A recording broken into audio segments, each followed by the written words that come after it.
ओम शांति। आज के बाबा के साकार महावाक्य हैं 28 दिसंबर 2020।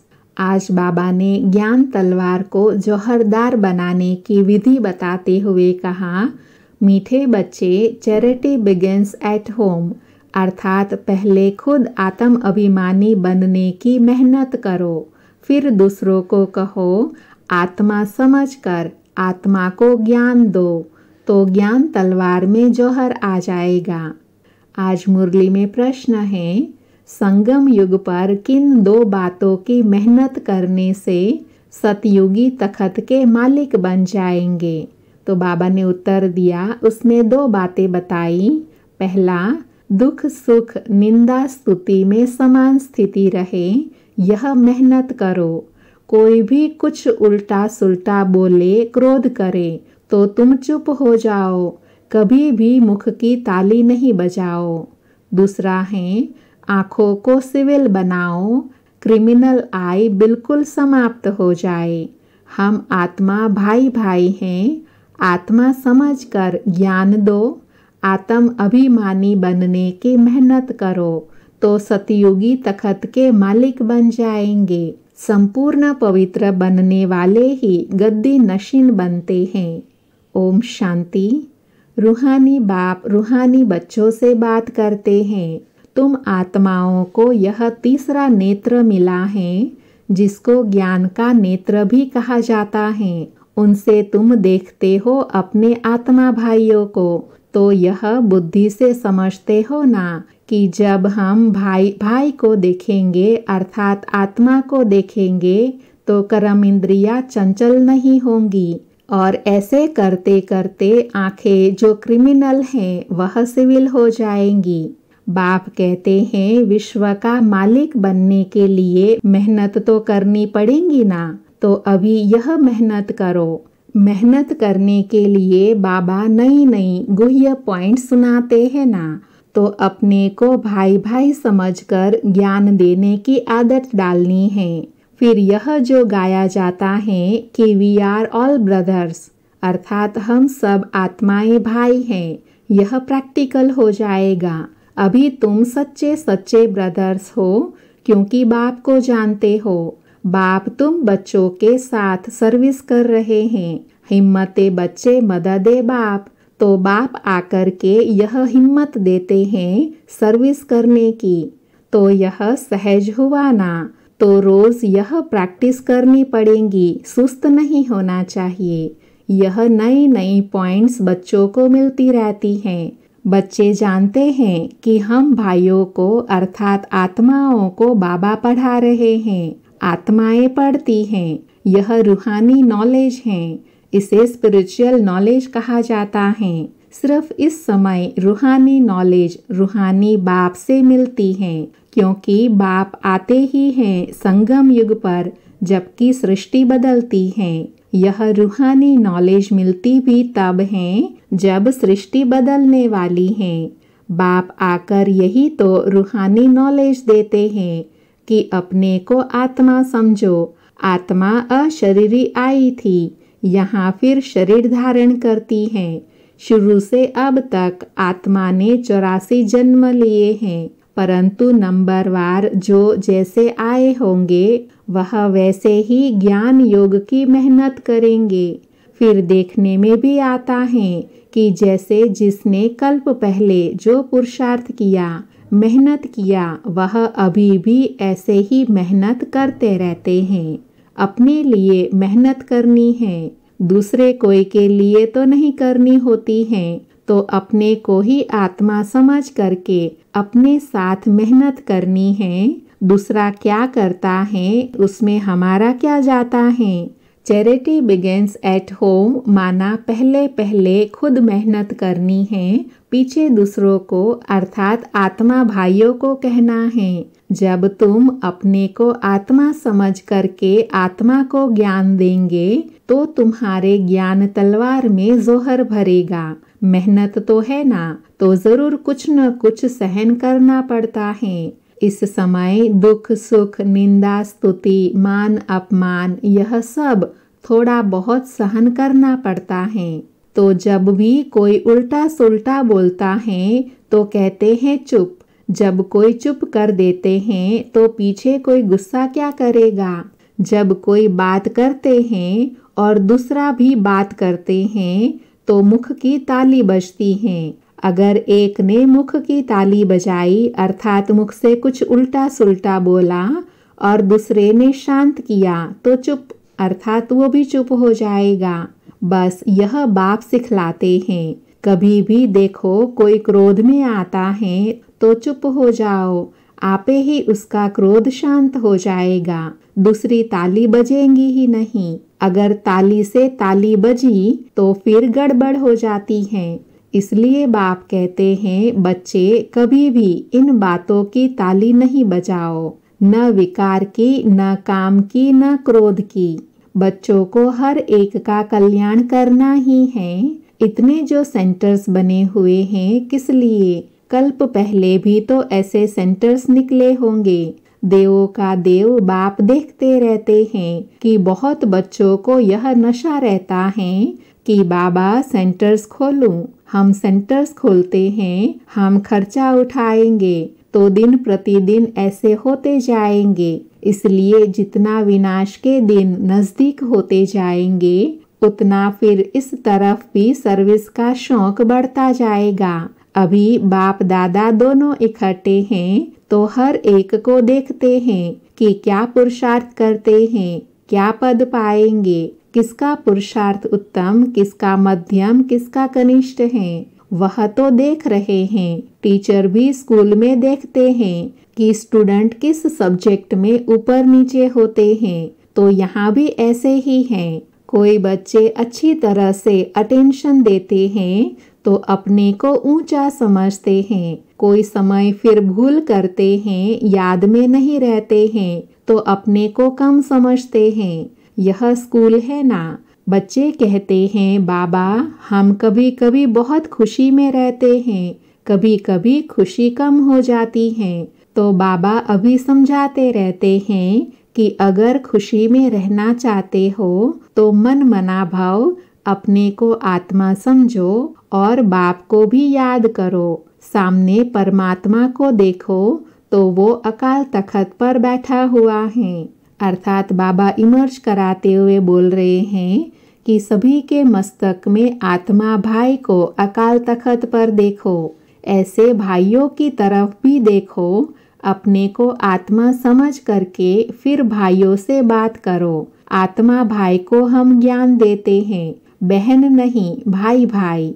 आत्माओं को ज्ञान देते हैं। अगर यह आदत तुम्हारी पड़ जाएगी तो तुम्हारी जो क्रिमिनल आई हैं, जो तुमको धोखा देती हैं, वह आहिस्ते आहिस्ते बंद हो जाएगी। आत्मा आत्मा में क्या करेगी? जब देह अभिमान आता है तब गिरते हैं। बहुत कहते हैं बाबा हमारे क्रिमिनल आई हैं। अच्छा, क्रिमिनल आई को अभी सिविल आई बनाओ।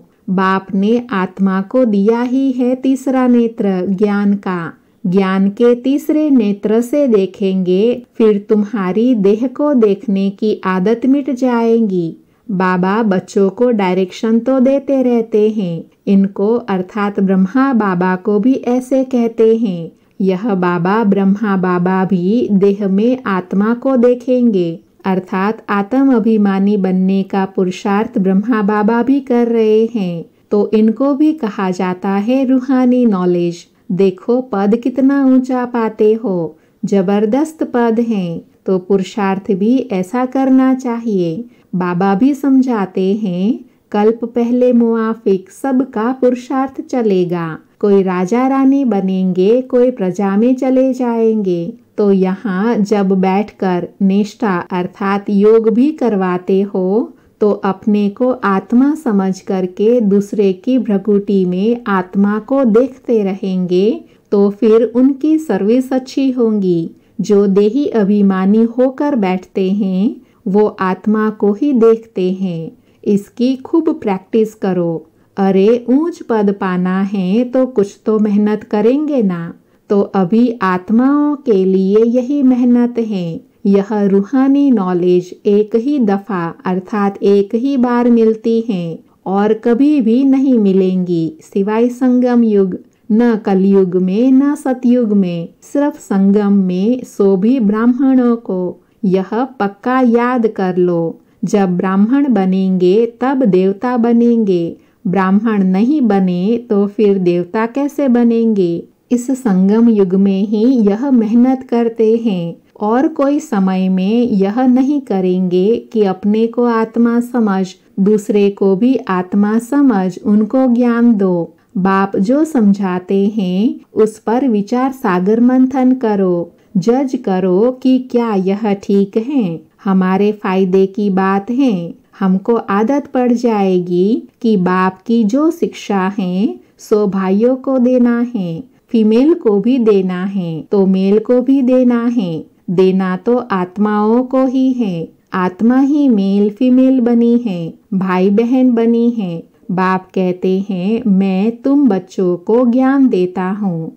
मैं बच्चों की तरफ आत्माओं को देखता हूँ और आत्माएं भी समझती हैं कि हमारा परमात्मा जो बाप हैं वह ज्ञान देते हैं, तो इसको कहेंगे यह रूहानी अभिमानी बने हैं। आज बाबा ने इस स्थिति को नया टाइटल दिया, रूहानी अभिमानी। इसको ही कहा जाता है स्पिरिचुअल ज्ञान की लेन देन आत्मा की परमात्मा के साथ।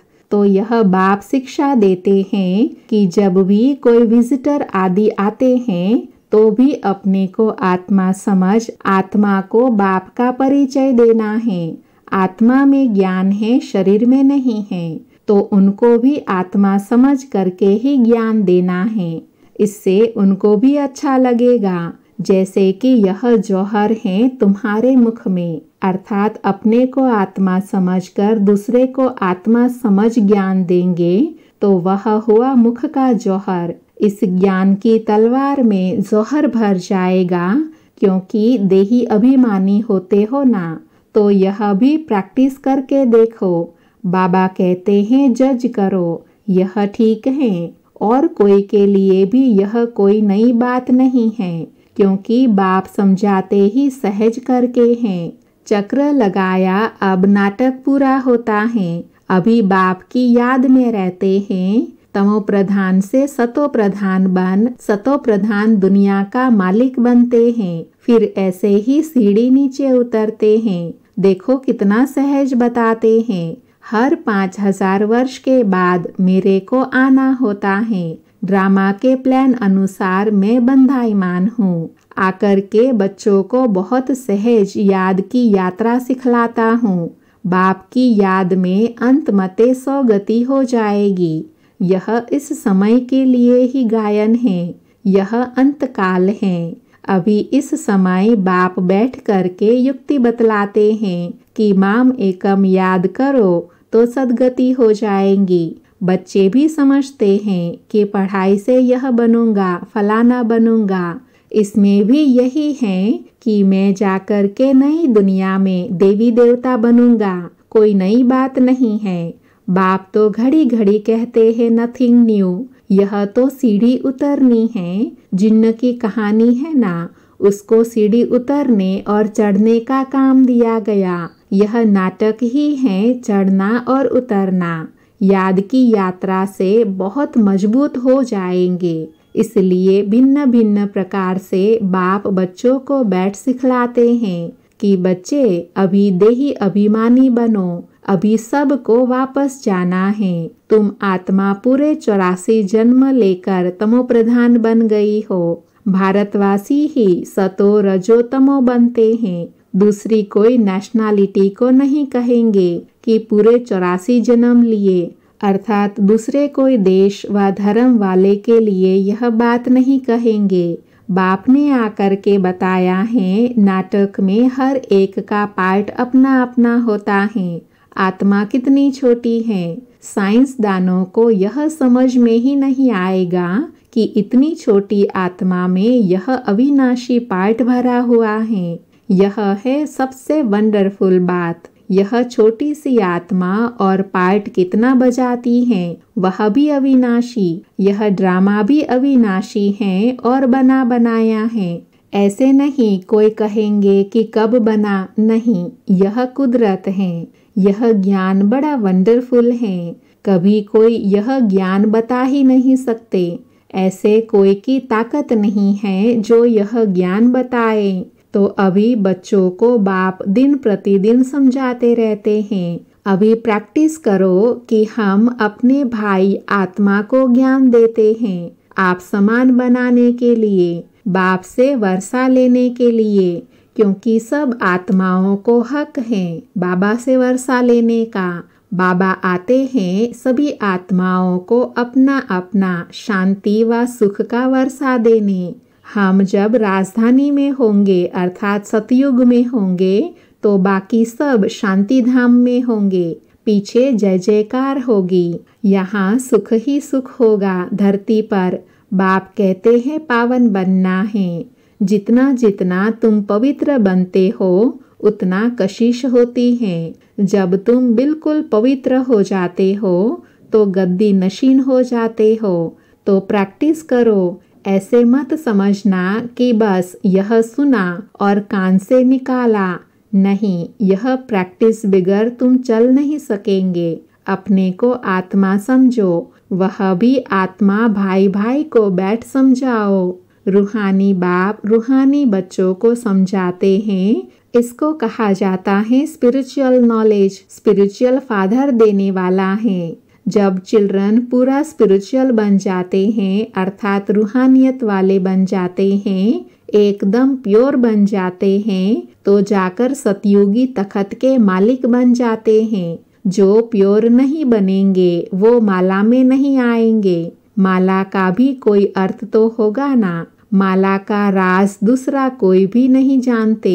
माला को क्यों सिमरते हैं? क्योंकि बाप की बहुत ही मदद की है उन आत्माओं ने जिनकी माला बनी। तो क्यों नहीं सिमरेंगे? तुम सिमरे भी जाते हो, तुम्हारी पूजा भी होती है और तुम्हारे शरीर को भी पूजा जाता है। बाबा कह रहे हैं और मेरी तो सिर्फ आत्मा को पूजा जाता है। देखो तुम तो डबल पूजे जाते हो, मेरे से भी जास्ती। तुम जब देवता बनते हो तो देवताओं की भी पूजा करते, इसलिए पूजा में भी तुम तीखे, यादगार में भी तुम तीखे और बादशाही में भी तुम तीखे। देखो तुमको कितना ऊंचा बनाता हूँ। आज बाबा नशा और उमंग उत्साह चढ़ा रहे हैं। तो जैसे प्यारे बच्चे होते हैं, बहुत लव होता है, तो बच्चों को कुल्ले अर्थात कंधे पर बिठाते हैं, माथे पर भी रखते हैं। बाबा एकदम सिर पर रख देते हैं।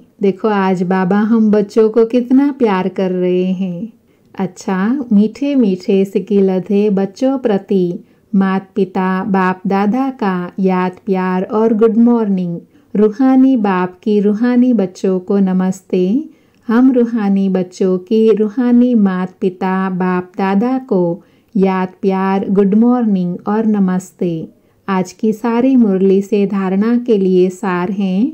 उसमें पहला है गायन और पूजन योग्य बनने के लिए स्पिरिचुअल बनना है, आत्मा को प्योर बनाना है, आत्म अभिमानी बनने की मेहनत करनी है। दूसरा है मन मना भव के अभ्यास द्वारा अपार खुशी में रहना है, स्वयं को आत्मा समझकर आत्मा से बात करनी है, आँखों को सिविल बनाना है। आज बाबा ने वरदान दिया सदा काल के अटेंशन द्वारा विजय माला में पिरोने वाले बहुत समय के विजयी भव। वरदान का स्पष्टीकरण है बहुत समय के विजय माला के मण के बनते हैं। विजयी बनने के लिए सदा बाप को सामने रखो। जो बाप ने किया वही हमें करना है। हर कदम पर जो बाप का संकल्प वही बच्चों का संकल्प, जो बाप के बोल वही बच्चों के बोल, तब विजयी बनेंगे। यह अटेंशन सदा काल का चाहिए, तब सदा काल का राज्य भाग्य प्राप्त होगा। क्योंकि जैसा पुरुषार्थ वैसी प्रारब्ध, सदा का पुरुषार्थ है तो सदा का राज्य भाग्य है। आज का स्लोगन है सेवा में सदा जी हाँ जी करना, यही प्यार का सबूत है। सेवा में सदा जी हाँ जी करना यही प्यार का सबूत है। अच्छा, ओम शांति।